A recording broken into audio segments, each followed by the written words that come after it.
So today is Wednesday, the 17th of September. Over the course of this video, you will see the next few days of the Scottish independence referendum process. This is obviously the day before the vote, before the polling stations are open. You can have the Daily Record newspaper for today. You can see that is the newspaper for today. Over this video, as I said, you will see what happens over these next couple of days. The vote happens tomorrow, which is Thursday, September 18th, 2014. Obviously, by the time you see this, the world will know the result. And in this video, I will go through these couple of days. Obviously, as I record this the day before, show you a little bit tomorrow, and obviously get the reaction and assess what the result is and what the reaction to that result is.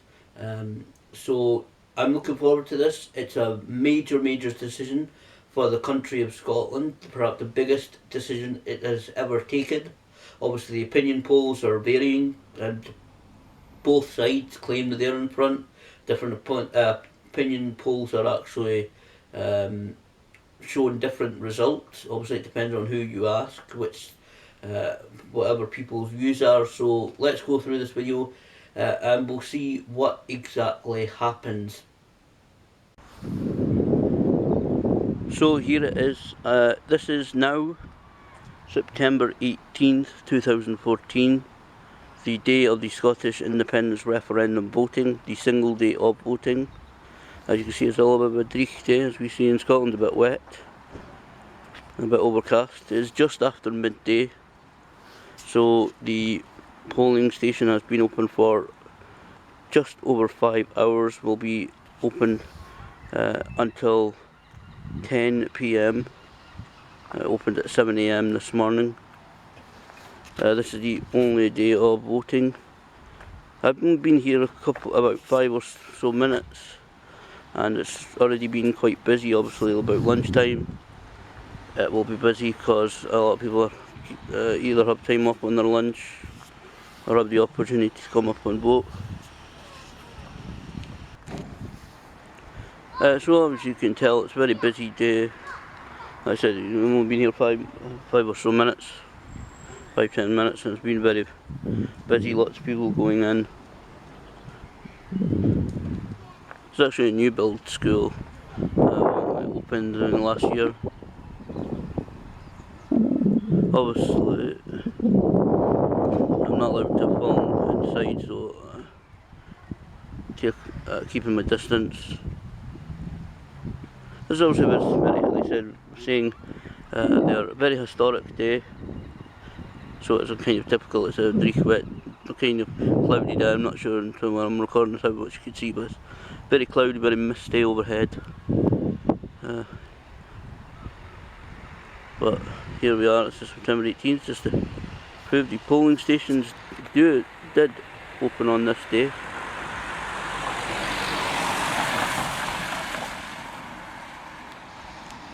You see, we'll take a little wander up here. I'm obviously not allowed to film inside the polling station, but I'll take you on a little wander here. So there's a couple of entrances. There's the single walkway for people coming that way, obviously. There's one for cars and one for people coming in the other direction. See there, that's the main gated entrance for vehicles.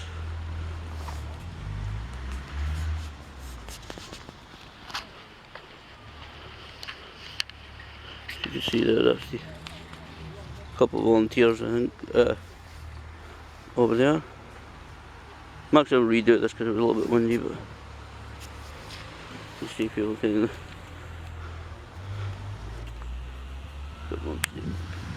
photo. You can see, obviously,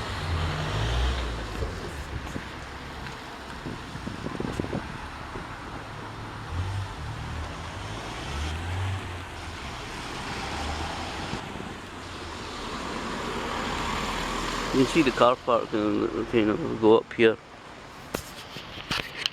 This is turning into a little bit of an extended tour, but you might as well capture this obviously. People, the car park's very full, a lot of people going in to take part in the process, which is good. A lot of people making their voice heard and their vote cast. Obviously I'm not going to ask anybody, you know, about their vote up, because I don't want to do that. Yep, as you can see, people in Dundee at least are responding to actually vote. So yeah, it's a really historic day. Very historic.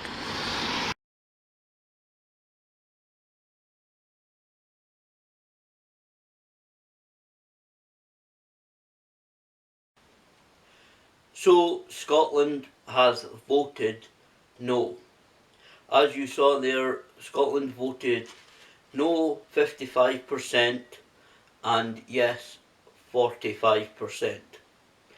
I cannot say I am not disappointed with the outcome. At least I can say I did what I promised to do, what I said I would do, and that is to go to the polling station and vote yes. I'm not going to go through every result because with 32 voting areas there are many numbers that you can already see online where you can look at all of the results, all the percentages, and really have a good study of the numbers, the figures for yourself if you do wish to do so. I will go over a few numbers, just the general overall results. To just for those, obviously for those outside Scotland, I shall list the 32 voting areas, which were the voting areas across Scotland in this referendum. Which that means is that Scotland was split into 32 areas, and after the voting closed at 10 p.m. on the 18th, the vote in that all over the polling stations in that area were all collected and taken to a single point in that voting area to be counted and verified, which meant we obviously had 32 results which all combined to the overall result.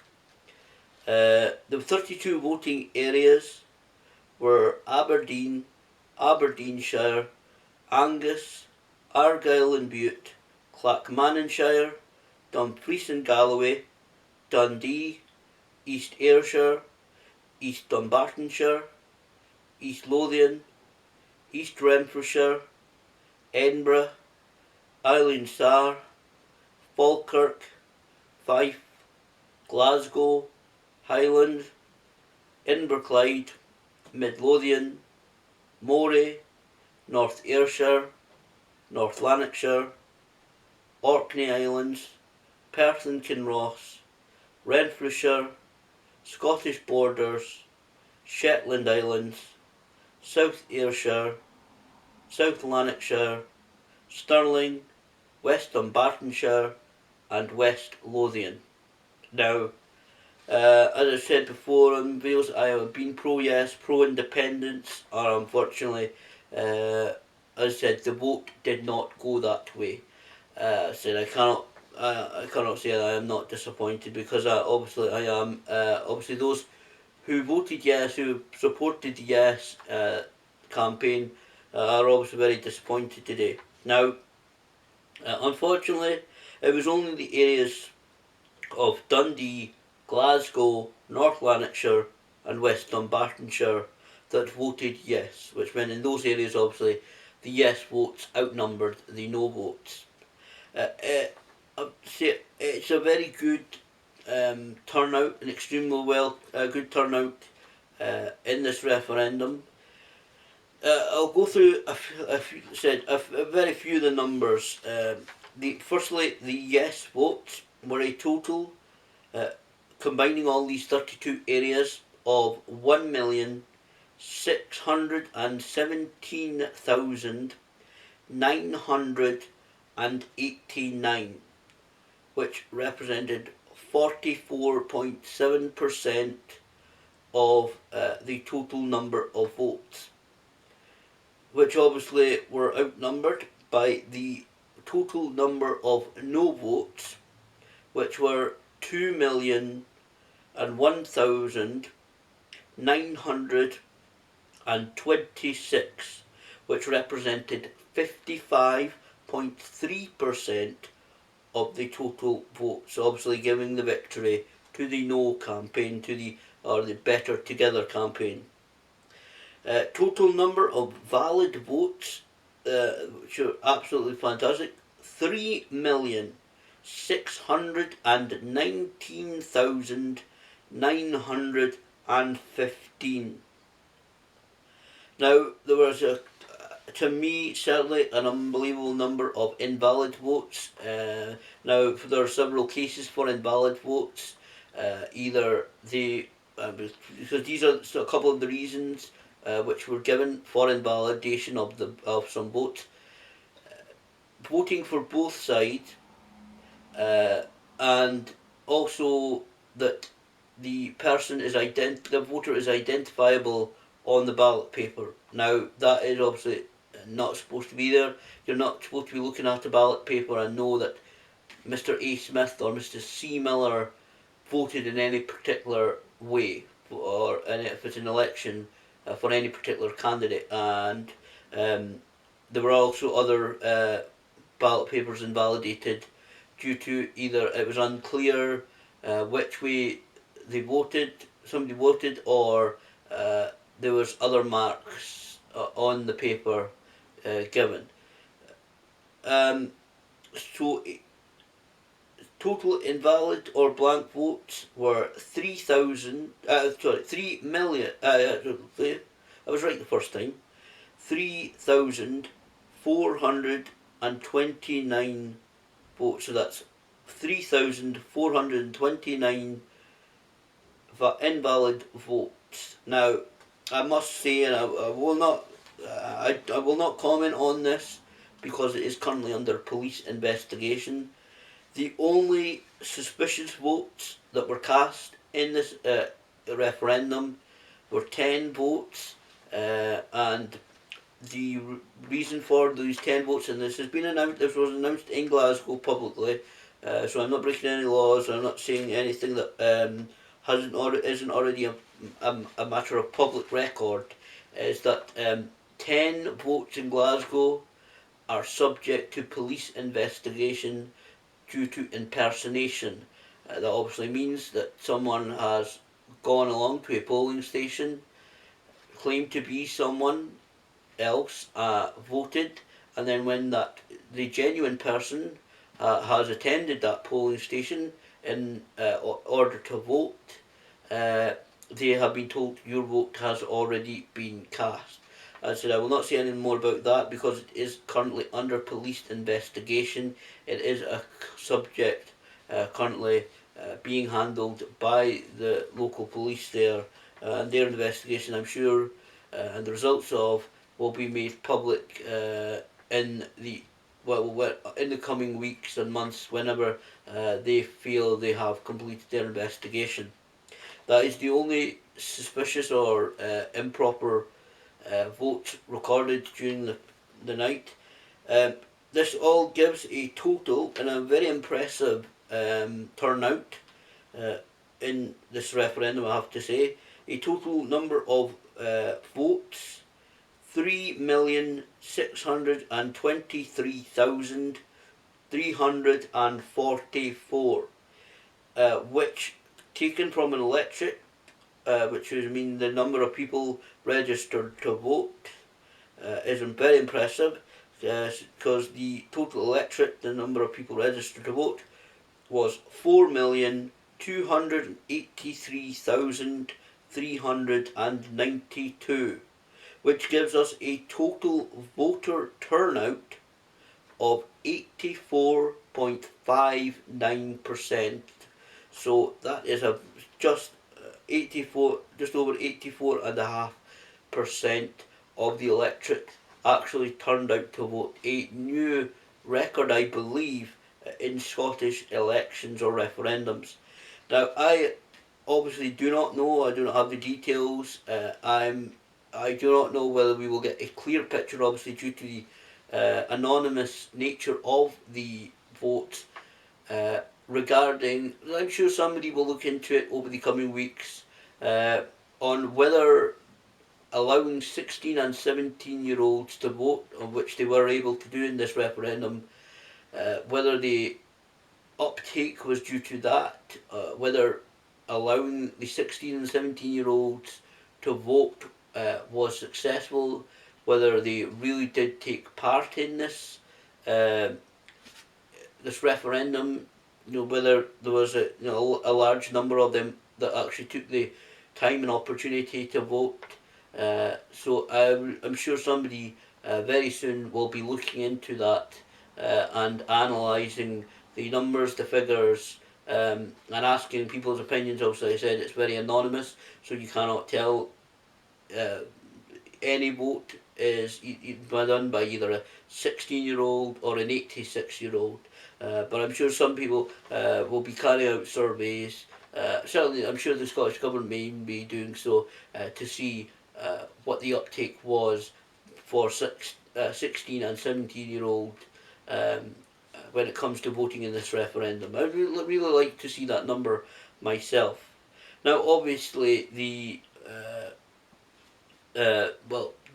response to the result, which happened very early this morning, Prime Minister David Cameron said he was delighted the UK would remain together and that commitments on extra powers would be honoured in full. Mr Cameron said the three main unionist parties at Westminster would now follow through with their pledge of more powers for the Scottish Parliament. Now, I'm going to accept this result because the procedures in place, although obviously many conspiracy theories will have already sprung up, and lots of people are suggesting this, that, or the other, which, to be honest, in my mind, because of the processes set in place to ensure this referendum was done fairly and lawfully, I don't think happened. I'm pretty sure certain didn't happen. I think the Scottish people have truly voiced their opinion and cast their votes freely. I honestly believe that the Scottish people need to gather together and come together to better Scotland, to work together for the betterment of the country. I do know that David Miliband, the Labour political party leader, has already actually this morning, letter this morning, early this afternoon, said that he will not sign up to Mr David Cameron's Scottish parliamentary powers pledge, which obviously may cause some problems in pushing through more powers for the Scottish Parliament. And it does seem to have dawned on some people in the media what I said many weeks ago, and that is that there is no actual time for the proper legislation to go through to give more powers to Scotland and the Scottish Parliament before the general elections in May. So we're talking at least about a year in delay, even though he also announced Lord Smith of Kelvin, who led Glasgow's staging of the Commonwealth Games, is overseeing the process to take forward the commitments with new powers over tax, spending and welfare to be agreed by November and draft legislation published by January. And as I said, there's a general election in May, which does not leave any time due to obviously the election campaigning time and the way that they have to stop the government and pause the government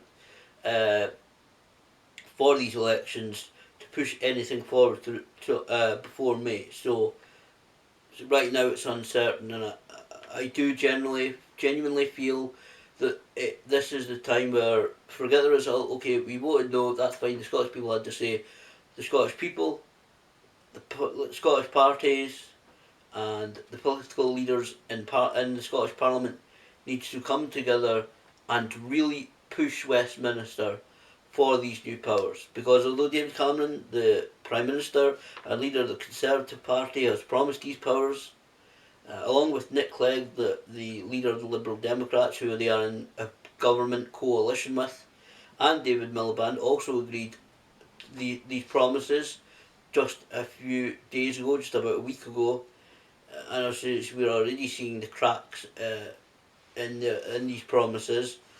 Um, we really need to pull together, and to push for these more Scottish powers, and I think we need to start doing that very soon. Now, also today, just before I was going to actually record this video, Mr. Alex Salmond, the leader of the Scottish National Party and First Minister of Scotland, has announced that he is stepping down this November. He is stepping down as the leader of the SNP and of the as the First Minister of Scotland at the SNP political party conference on the 13th of November. The conference runs from the 13th to the 15th of November. I'm not entirely sure where it is actually being held this year. He has led the party for a total of 20 years in two different reigns, if you will. And I have to say, obviously, with many people across Scotland, obviously because we see the result of this referendum, have different political thoughts and leanings and opinions. Obviously, so some people may like Mr. Alex Salmond, and many people may not like Alex Salmond. Some people may not be happy with some of the decisions he and the SNP have taken in government or during his political career. But what I have to say is to say thank you to Mr. Alex Salmond for his many years, over 30 years of political, and he will actually still be staying as a member of the Scottish Parliament for, I think it's Aberdeen West, or Aberdeenshire West, but I have to say he has absolutely served the people of Scotland for over 30 years, and without a single hint of scandal, impropriety, or any such behaviour you stereotypically would associate with politicians. He genuinely has not been involved in anything to do with any concerns regarding any financial arrangements, moving of money, no, improper behaviour, both inside or outside of office. He has genuinely worked his hardest and worked genuinely to better the country of Scotland. So obviously, like I said, he will still be involved in the Scottish National Party, still serving in his MSP for Aberdeenshire, but I'm really looking forward to seeing who will take over the reins of Scotland the week after the Scottish National Party conference. The due process will then begin after they have appointed their leader of the Scottish National Party. For the due process will begin the week after to appoint the brand new First Minister of Scotland. Obviously, many names will be thrown in the hat. Some are obviously already expecting Nicola Sturgeon, who is the second in command. I can't remember what you call it. She is certainly the second. Really, is the second in command when it comes to both the Scottish National Party and the Scottish Government. So many people will be considering her, and we'll see in the coming days whether she wishes to put herself forward for the leadership of both the SNP and then, of course, for the Scottish First Minister position. So, as I said, I cannot say that I am not disappointed in this outcome. I am. I obviously, as I said, I accept this vote. I do believe the Scottish people have had a free and fair opportunity and have taken the opportunity to voice their opinions and cast their votes.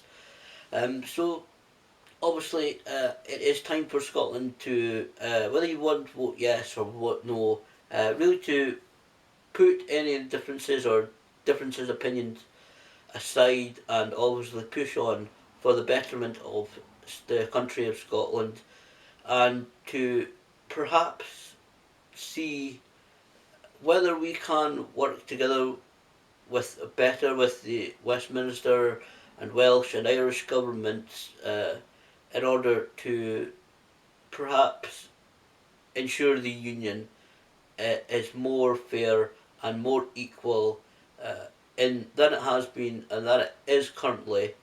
So, as I said, I would certainly say that to the Scottish people to come together and push forward for the betterment of our country.